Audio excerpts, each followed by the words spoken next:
Those children are not mine. You trapped me with them, and I will never carry your shame.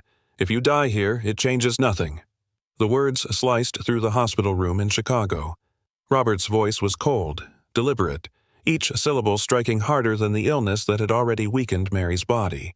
He did not reach for her hand, did not offer comfort. He turned away with disdain, leaving the door to slam behind him. Mary trembled, her thin hand stretching out in vain. Tears slid down her cheeks, soaking the pillow beneath her head. Before she could even whisper his name, 3 small figures rushed in. Her children clung to her desperately, their sobs mixing with the steady beeping of the heart monitor, filling the sterile room with despair. To their innocent minds, what did those words mean? That they were not their father's blood? That their mother's love was tainted by lies? At only 8 years old, they carried wounds far deeper than any child should bear. Outside those hospital walls, Robert's lies spread quickly. Neighbors, friends, even the church began to look at Mary differently.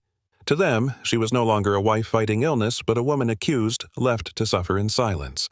And this was only the beginning. Subscribe now, because the truth revealed in court will change everything. Mary had once been a bright student with dreams of teaching literature. She loved books, and she loved the thought of guiding young minds. But when Robert proposed, she chose him over her career.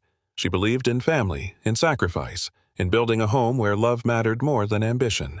She cooked his meals, ironed his shirts, and raised their children with quiet devotion. Every day she gave a piece of herself, trusting that one day her loyalty would be enough to keep their marriage whole. She rarely complained, even when the days grew long and her body tired. To Robert, her kindness was invisible. He never saw the long nights she stayed up with sick children or the way she skipped meals to stretch their money further. He only saw a woman who had no income, no titles, no status. Still, Mary endured. She told herself this was love, to give without counting, to support without demanding. In her heart, she believed Robert once cared, that he once cherished her. She held on to that fragile memory as the world around her began to change, not knowing that the man she trusted most would soon turn her devotion into a weapon against her. While Mary lived quietly at home, Robert rose in the eyes of the city. His job in sales had grown into a business of its own. Soon, he was the man in the sharp suit, the one shaking hands at church gatherings, the one neighbors admired. He donated to charities, spoke at church events, and wore his success like a crown. People whispered his name with respect, calling him hardworking, disciplined, blessed. He thrived on their praise, smiling broadly as if he had built everything with his own 2 hands. At home, the smile was gone. To him, Mary was no partner. She was dead weight, someone who drained his energy instead of adding to his glory. The triplets, too, were burdens. He looked at them and saw mouths to feed, not lives to love. The more wealth Robert gathered, the less he valued the woman who had given up everything for him. He no longer introduced Mary at church as his wife with pride. He stood alone in the photographs, chest out, eyes shining. She became invisible, a shadow left behind. And in that shadow, resentment grew, slowly suffocating the woman who had once believed that love was enough. It began with whispers. At the grocery store, 2 women leaned close over their carts, their voices sharp. "That's her," one said, glancing at Mary, the wife who tricked Robert with those children. At church, smiles faded when she walked in. Mothers pulled their children aside, as if her presence was shameful. Men avoided her gaze, nodding politely to Robert instead. Even the longtime friends grew distant, afraid of being linked to scandal. Mary felt the stares pierce her skin. Every hymn she sang sounded hollow. Every prayer felt heavier. She wanted to shout, to defend herself, but she knew the truth. Once a rumor begins, it spreads faster than fire. And Robert fed the flames. He told anyone who would listen that the triplets were not his, that Mary had betrayed him. His polished charm made the lie believable. At home, Mary wept quietly. She had no proof, no way to erase the stain on her name. The isolation was worse than illness.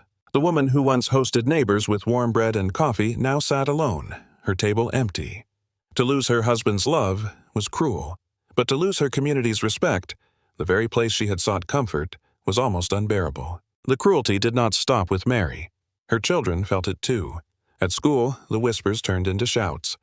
"Bastards!" the other kids sneered. "Your father doesn't even want you." Michael clenched his fists, Daniel bit back tears, and Grace hid her face in her doll. They were only 8, yet they carried scars that no child should bear. They came home each day heavier, their innocence chipped away by cruelty. Mary pulled them into her arms. She kissed their foreheads, wiping away tears they did not deserve. Her own pain was sharp, but theirs tore her apart. How could she shield them from a world that echoed their father's lies? "Listen to me," she whispered, voice trembling but steady. "You are my children. Nothing can change that. You were born from love, not shame. People can lie, but truth does not die. One day, the truth will speak louder than any of his words." The children clung to her, small shoulders shaking, finding strength in her promise. In that moment, Mary made a vow. No matter how long it took, no matter how many turned against her, she would fight.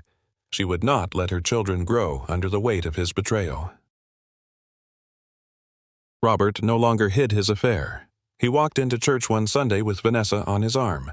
Her dress was bright red, her smile wide, and their hands were locked together. The room fell silent for a moment. Then the whispers began. Mary sat in the pew, her children beside her. She froze as eyes turned toward her. Some held pity, most held judgment. Robert looked straight ahead, pretending his wife did not exist.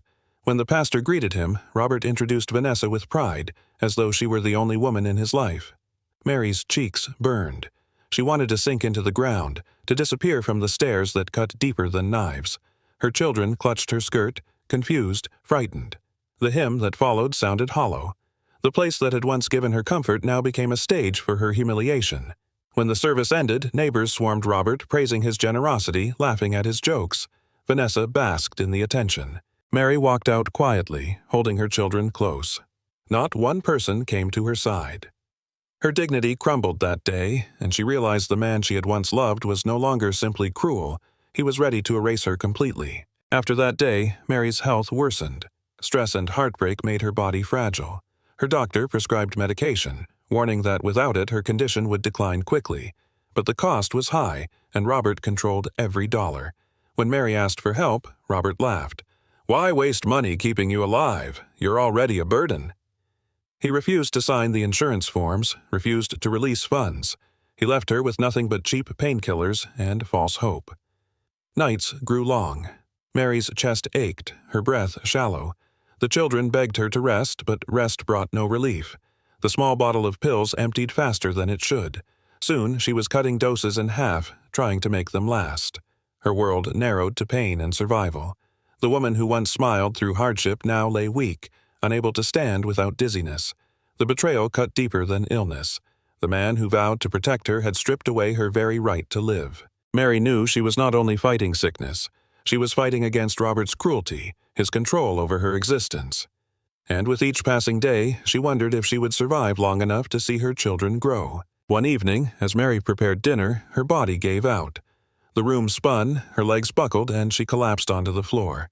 The pot clattered, broth spilling across the tiles. Emily screamed first. James ran to lift her head, his small hands trembling. Sarah clung to her mother's arm, sobbing. "Mom, please, wake up!" The monitor beeped faintly from the other room, echoing their panic. Mary's eyes fluttered, her lips moving without sound. She tried to reassure them, but her body betrayed her. The children's cries filled the house, louder than the ticking clock, sharper than the storm outside. They had seen whispers and endured insults, but nothing cut deeper than this. Their mother, their only shield, lay fragile in their arms. They cried until their voices broke, until fear carved scars into their young hearts. At last, Mary stirred, whispering faintly that she would be fine. But the children saw the truth in her pale face. They knew Robert had left her to suffer. They knew love alone could not heal her. From that night, the three of them carried not just sorrow, but anger. And in their tears, a quiet vow began to form. They would not let her die forgotten. The years passed, but the memory of that night never faded. The children grew taller, their voices deeper, yet the echo of their mother's collapse haunted them. School days were heavy with whispers. Every achievement was clouded by the label fatherless. Teachers praised their work but avoided their eyes. Friends came and went, but gossip stayed. At every corner, Robert's shadow lingered, his lies shaping how the world saw them. Mary survived, though barely. Her body remained weak, but her spirit burned. She encouraged her children to study, to fight with their minds, if not their fists. Each exam passed, Each milestone reached was a small act of defiance against Robert's cruelty. Nights were spent at the kitchen table, bent over books, whispering dreams they hardly dared to believe. Emily read law cases, James solved numbers, Sarah scribbled in notebooks. Their hunger was not just for knowledge, but for justice. The pain that once crushed them became fuel. Each insult added weight, but also strength. They carried scars, but also fire. And as time pulled them forward, they began to see themselves not as victims, but as survivors preparing for a reckoning. By adulthood, the triplets had become more than survivors. Emily walked into courtrooms as a lawyer, her voice steady, her arguments sharp. Judges listened, juries leaned in. She had turned her mother's shame into her own authority. James chose numbers, uncovering secrets hidden in ledgers and accounts. As a forensic accountant, he saw patterns where others saw chaos. Lies on paper were his battlefield, and he exposed them with precision. Sarah wrote. Her words pierced silence, printing stories that reached thousands. She carried her family's wounds into every article, giving voice to those who had none. Readers trusted her, felt her pain between the lines. Together, they were a force. Their childhood scars had forged weapons. Law, finance, truth. Each step forward was for Mary. For the nights she cried in silence, for the days she stood alone. Robert had once declared them mistakes. But now the city saw something else. Professionals who demanded respect. Children who had risen against every obstacle. Still, in their success, one question remained. Would it ever be enough to clear their mother's name? Or would Robert's lies continue to echo until he was forced to face the truth in front of the world? While Mary fought to stay alive, Robert lived as if untouched by consequence. He moved into a grand house on the edge of the city, a mansion with white columns and glittering chandeliers. Beside him was Vanessa, always dressed in silk, her laughter echoing in halls filled with music. Their weekends became spectacles. Cars lined the driveway. Guests poured champagne, dined on roasted lamb, and danced under golden light. Photographers snapped pictures of Robert's tailored suits and Vanessa's diamonds. The man who had abandoned his wife now presented himself as a model of success. He stood on balconies, giving toasts about discipline, hard work, and blessings from God. His voice was smooth, his smile practiced. No one saw the cruelty beneath it. To the world, he was a figure of admiration. To Mary and her children, he was a constant wound, flaunting the life he had stolen. The contrast was unbearable. While Mary counted pennies for food and medicine, Robert spent thousands on one evening of pleasure. Every headline that praised him was another blow. And with each party, the gap between his glittering world and her silent suffering grew wider, until it could no longer be ignored. News spread quietly, carried by whispers among neighbors who still cared enough to speak. Mary's illness had worsened. Her frail body could no longer endure the years of neglect, the missing medication, the constant stress. She collapsed again, this time longer, this time frightening. Emily rushed from her office, James left his audits behind, and Sarah put down her pen. They gathered at her bedside, the sight breaking them. Their mother's skin was pale, her breath uneven. Machines hummed around her, but her eyes carried more pain than her body. "Don't worry about me," Mary whispered, voice thin. "Live your lives." Yet her words were not comfort. They were surrender. For the triplets, surrender was not an option. They had endured humiliation, watched her suffer, and carried scars long enough. Seeing her fade was the breaking point. In that moment, the children knew the time had come. It was no longer about whispers or pity, it was about justice. Robert had built his fortune on lies and cruelty, and now he would face the truth. The family's silence ended that night. What began as pain was about to ignite into a fight that could no longer be contained. They met at the old kitchen table, the one Mary had protected through years of struggle. Its surface was scarred, but it carried the weight of their childhood. Now it became their war room. Emily spoke first. "We can't let him keep winning." Her hands trembled, but her eyes were fierce. James nodded. He spread documents across the table, bank statements he had begun to trace. "There are gaps, numbers that don't make sense. He's hiding money." Sarah leaned forward, notebook in hand. "And people are ready to talk. I've heard whispers from his old partners. If I can get them on record, we'll have proof." The room fell quiet, the decision unspoken but certain. They would take Robert to court, not just to expose him but to clear their mother's name. Mary, resting in the next room, did not know the full plan, but she sensed the change. For the first time in years, her children's voices carried purpose, not just pain. The vow they had made in childhood was alive again. This time, they were no longer powerless. They were adults, armed with knowledge and united by love. Together, they would drag the truth into the light. James stayed late in his office, sifting through records that most accountants would overlook. He traced accounts, compared signatures, and followed money that disappeared into shadows. The deeper he looked, the clearer the picture became. Robert had built his wealth not only on charm, but on deceit. Shell companies, hidden transfers, false reports, layer upon layer designed to protect him. Yet James's patience was stronger. He mapped every transaction, every inconsistency. His pencil tapped against the desk, each tap another nail in Robert's defense. Finally, he held a file thick with proof, bank statements tied to Robert's name, properties purchased with hidden funds, evidence no smooth speech could erase. He carried the folder home, laying it on the table beside Emily and Sarah. "This is it," he said quietly. "This is how we show the world who he really is." The weight of the papers felt heavier than their years of pain. It was not just numbers on a page. It was validation, that their suffering had truth behind it. For the first time, they could see a path to justice. Robert's empire was cracking, and James had found the fault line. Sarah knew words had power. She had spent years as a journalist exposing injustice where others stayed silent. But this story was different. This was her story, her family's truth. She opened her laptop and began to write. Every memory, every insult, every scar became a line on the page. She wrote of Mary's devotion, of Robert's betrayal, of the community that turned its back. She described the wealth he flaunted while his wife fought for medicine. She did not name him at first, but the details painted a picture too clear to ignore. When the article went live, the response was immediate. Readers were outraged, comments flooding in with sympathy and anger. Other journalists reached out, eager to follow the trail.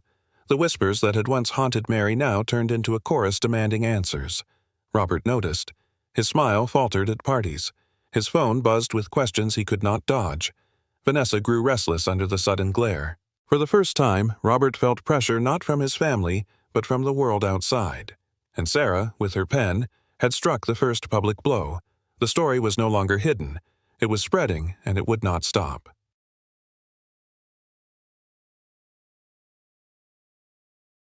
Emily sat at her desk, the folder open before her. Inside were the documents James had uncovered, the article Sarah had written, and the testimony she herself had prepared. She read each page slowly, feeling the weight press down on her chest.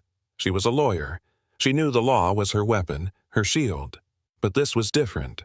This was her father, the man who had once lifted her onto his shoulders, who had taught her how to ride a bike, the same man who now denied her very existence. Her pen shook as she signed the final papers. To fight him in court was not just a legal battle, it was a battle against blood. Each word she wrote carved a line between past love and present truth. Tears blurred the ink, but she did not stop. She whispered to herself, "This is for Mom. This is for us." When she closed the folder, her hands were steady again. The conflict inside her had not vanished, but it had found direction. She would walk into court not as his daughter, but as Mary's defender. The case was ready, and so, at last, was she. The courthouse doors opened to a crowd. Cameras flashed, reporters shouted questions, and in the middle of it all, Robert walked tall. He wore his finest suit, the one tailored to perfection. Vanessa held his arm, smiling nervously, but Robert's grin was wide and unshaken. He greeted the press with confidence. "These accusations are baseless," he declared. "I am a man of faith, of integrity." His words rolled easily, practiced from years of speeches. To the public eye, he looked untouchable. Inside, his legal team gathered, men in dark suits carrying stacks of files. They were expensive, seasoned, and loyal to the paycheck Robert provided. He shook hands with them, laughing as though victory was already his. For a moment, he believed it. He believed money could silence truth, that reputation could outweigh evidence. He looked across the room, saw Emily, James, and Sarah sitting together, and smirked. To him, they were still children, powerless against his wealth. The judge entered, calling the court to order. Robert leaned back in his chair, certain of his control. He had built his life on lies and charm, and he trusted both would carry him through once more. All eyes turned when Mary entered the courtroom. Her body was frail, her steps slow, but her presence was undeniable. She wore a simple dress, nothing to hide the lines of hardship etched across her face. Yet her gaze was clear, unwavering. Emily rose to guide her mother to a seat, but Mary shook her head gently. She wanted to walk those last few steps alone. Each step was a statement. She was still here, still standing, despite everything Robert had done to erase her. The courtroom grew silent. Even the reporters lowered their pens. Robert shifted uneasily in his chair, his smirk fading for the briefest second. He had built his image on power, but Mary's quiet strength unsettled him more than any lawyer's words could. Mary sat beside her children, her thin hands resting on the table. She did not need to speak yet. Her presence spoke louder than words. She was the truth in flesh, the evidence no paper could dismiss. In that moment, the trial was no longer just about money or lies. It was about survival, dignity, and a mother's refusal to vanish. And the court, for the first time, began to see her. During a recess, Robert turned toward his children, his voice sharp enough for nearby ears to hear. "You think you're clever? You think dragging me here makes you strong?" He leaned closer, his smile venomous. "You are nothing but accidents, mistakes, curses on my name. You were born to ruin me." Emily's fists clenched under the table. James glared, his jaw tight. Sarah looked away, blinking back tears. They had heard these words before, but never so publicly, never with such venom. Mary gasped, her body trembling. She wanted to shield them, even now, but Robert's cruelty pierced them all. The gallery murmured, witnesses shifting uncomfortably. Some who had once admired Robert now saw a different man. Bitter, spiteful, unmasked. The children did not reply. They sat in silence, letting his words echo. But inside, something hardened. Each insult was fuel, each cruelty a reminder of why they were there. For Robert, it was mockery. For them, it was clarity. His mask was slipping, and the court was beginning to see the man behind the charm. The silence that followed was heavier than his words. It was the silence of resolve. When the trial resumed, Robert's lawyer rose with practiced authority. He paced slowly before the court, voice calm but cutting. "My client is a respected man," he began, "a pillar of this community. These claims are nothing more than bitterness, the resentment of a woman abandoned and children desperate for attention." He pointed toward Emily, James, and Sarah. "They have no proof of paternity, no proof of betrayal, only stories. And stories, Your Honor, cannot destroy a man's life." Emily's jaw tightened. She wanted to object, but she knew the strategy. Let him speak. Let his arrogance overreach. The lawyer painted Mary as unstable, a woman desperate for sympathy. He described the children as ungrateful, trying to tarnish their father's name for money. Each word was a knife, slicing at their truth. The gallery leaned in, some nodding, some whispering doubts. The weight of lies pressed hard. Robert sat tall, pleased, his confidence restored by his lawyer's performance. To him, it was proof that wealth could still control the narrative. But Emily, James, and Sarah exchanged a glance. They had expected this. The fight was only beginning, and soon they would answer, not with stories, but with evidence that Robert could not bury. Emily stood, her heart steady. She carried the folder James had prepared and walked to the front. With quiet resolve, she placed documents before the judge. "These are financial statements," she said, "signed by Robert Johnson himself.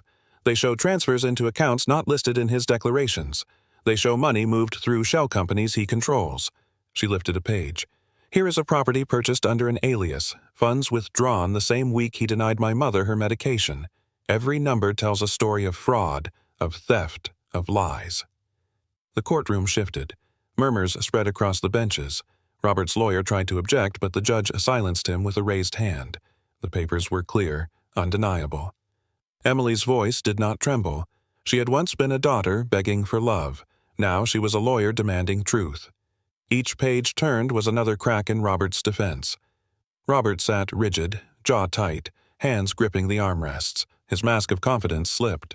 For the first time, the room saw not a hero of the church, but a man cornered by his own greed. The tide was turning, and Emily was leading the charge. While the court wrestled with numbers, Sarah turned to another weapon: words. She submitted into evidence the article she had written, published weeks earlier, now backed by sworn testimony and documents. The judge allowed it. Reporters scribbled furiously, recognizing the story had moved from whispers to facts. The article described Mary's years of silence, the cruelty she endured, the humiliation in church, the wealth flaunted by Robert while his wife struggled to breathe. As the text was read aloud, heads in the gallery shook. Some who had once avoided Mary now wept openly. The courtroom felt the weight of her suffering not just as rumor, but as truth. Outside, headlines shifted. Businessman accused of fraud and abuse. Church pillar or master of lies? The narrative Robert had controlled for years crumbled in days. Sarah sat tall, her pen now a sword. Her words had turned pity into outrage, doubt into demand. Robert looked around the room and saw eyes no longer admiring, but judging. For the first time, the public voice was not his ally. It was Mary's shield, and Sarah had given her mother the justice of being believed. James rose next, calm but firm. He carried a thick binder, filled with charts and highlighted figures. Setting it on the stand, he flipped it open for all to see. "These are hidden assets," he said clearly. "Properties purchased under false names. Accounts in offshore banks. Transactions designed to disappear." He pointed to one chart. "This mansion," he explained, was paid for by money funneled through a shell company.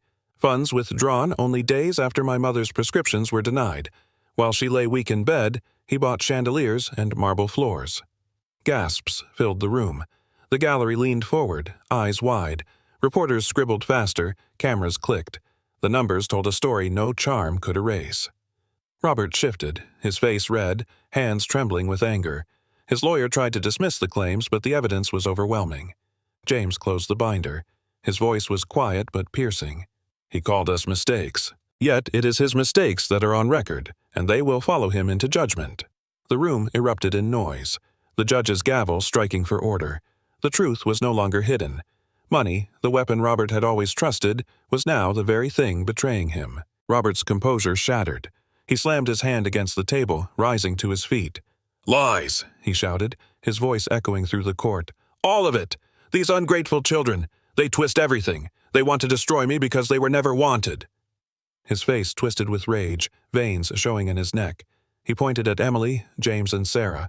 "You were born to ruin me! You should never have existed!" The room fell silent. His words, once whispered in private, now thundered in public. Gasps spread through the gallery. The same man who had been praised as a leader now revealed himself as bitter and cruel. Vanessa shifted uncomfortably at his side, her hand trembling. She tried to pull on his sleeve, but he shook her off, shouting again, his eyes wild. The judge struck the gavel, demanding order, but the damage was done. The image Robert had crafted for years was collapsing in front of everyone. No lawyer could hide this fury. No suit could cover the truth spilling from his mouth. In that moment, he was no longer a respected man.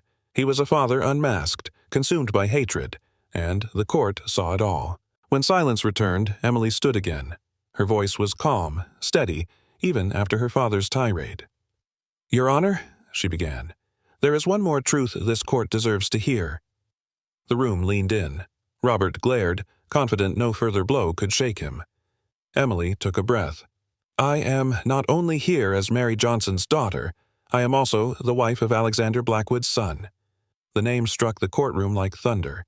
Murmurs erupted, reporters nearly falling over themselves. Alexander Blackwood, the billionaire, the judge known for his strict integrity, was family. Robert's face drained of color. His smirk vanished, replaced by shock. For the first time he looked cornered, powerless. Emily continued, "My marriage was never a secret, but I chose not to rely on it. Today, I reveal it only because this is no longer about family wounds. It is about truth, justice, and the legacy of a man who thought he could live above both." The judge nodded, his gaze heavy on Robert. The gallery erupted again, whispers filling the air. The twist had landed. Robert was not only fighting his children, he was fighting the shadow of a man more powerful than himself. The courtroom quieted as Judge Alexander Blackwood leaned forward. His voice carried weight, not from power alone, but from memory. "When I was a boy," he said, "my mother was betrayed. She gave everything to a man who promised her the world, and when hardship came, he abandoned her, just as Mr. Johnson abandoned Mary." The room stilled. Robert looked up, stunned, but the judge continued. I watched my mother suffer. I watched her fight to keep her children alive with nothing but dignity left. I know what it means to be discarded, to be blamed when innocence was all she carried. He turned his gaze toward Mary. I see in you the same strength I once saw in her, and I will not allow history to repeat itself unchecked. The gallery murmured, emotion rising. The judge's words were not just commentary, they were a mirror of Mary's story, woven into his own. For the first time, Robert understood the wall closing in. This was no ordinary trial. He was not only facing his children, he was facing a man whose past made him immune to charm and deception. And that past was now his greatest enemy. The judge called for Mary to speak. With effort, she rose. Emily steadied her arm, but Mary insisted on standing alone. Her voice was soft, strained, but clear. I loved him, she began, eyes glistening. I gave up my dreams to build his. I cooked, I cleaned, I raised our children while he built his empire. And for that, I was repaid with betrayal. She paused, her breath uneven. The courtroom leaned in. When I was sick, he denied me medicine. When I was weak, he left me to die. And when our children cried for their father, he cursed them instead. Her tears fell freely, but she did not hide them. I stand here not for revenge. I stand because my children deserve the truth. They deserve a name untainted by lies.